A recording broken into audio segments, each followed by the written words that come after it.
Hello, tankers! Today we are going to continue talking about British tanks. It's time to tell you about the heavy tanks of Great Britain featured in World of Tanks. These tanks interest most players, as they are perfect for absorbing enemy attacks and pushing through enemy defenses using their advantages in armor. What place do these vehicles hold among other heavy tanks? Let's investigate them, and then form our own opinion concerning these good old tanks rivals. At Tier 2 of the branch that lead to the top heavy British tanks, you will find two different tanks. The first is the Cruiser Mk1, a light tank. You can mount a pom-pom, an aircraft gun that you are familiar with and that is able to produce 4 deadly shots in rapid succession. Its tactics are simple enough. Just try to find a position where you can hide and then shoot those who fail to notice you. The second tank is the Vickers Medium Mark II.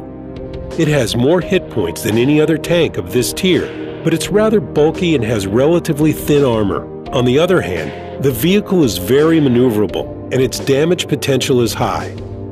This allows you to shoot your enemy from long range and support your team while attacking, using heavily armored tanks as your cover. At Tier 3, we meet another tank pair. Let's begin with the Vickers Medium Mark III. This brainchild of Vickers engineers is bulky, but it is also capable of very high speeds.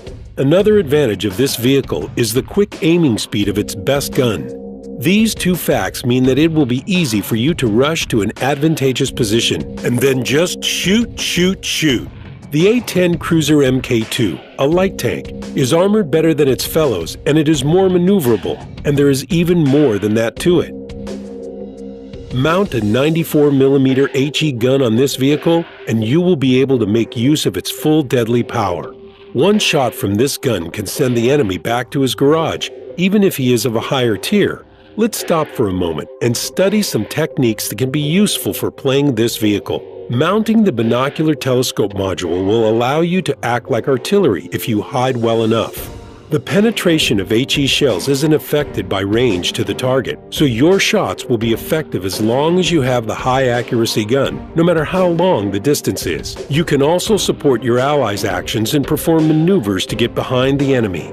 While fighting with a higher tier enemy, aim at its turret sides and the back of its tank, where the armor is thinnest. If you do this right, this technique is sure to provide you with kills and experience.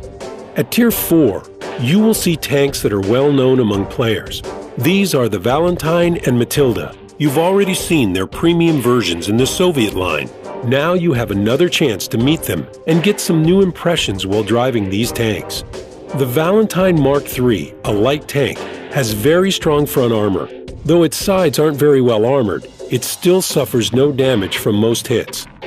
If you position your tank diagonally, you can effectively confront enemy tanks from the same tier. The penetration potential of your 57mm gun will help you reduce enemies' health easily. But it's relatively slow, so you can't shift between positions quick. The Matilda medium tank is more heavily armored and very bulky as well. Its 40mm gun is very powerful and capable of penetrating almost any tanks of the same tier. A good gun and solid armor means that you'll certainly be satisfied while using this tank.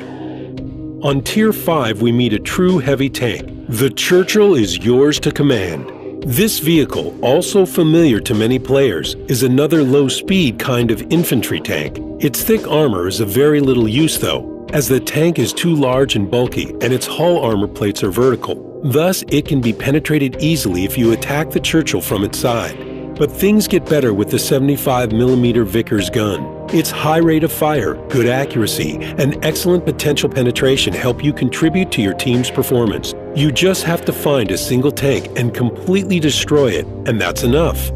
Let's move up to Tier 6. Here you can see another Churchill version. It's twice as heavily armored now. This has made the tank even bulkier, but you can never have enough armor when we talk about heavy tanks. So go ahead and make the enemy's shells ricochet. They'll definitely fail to penetrate your armor, so try to use it as best as you can.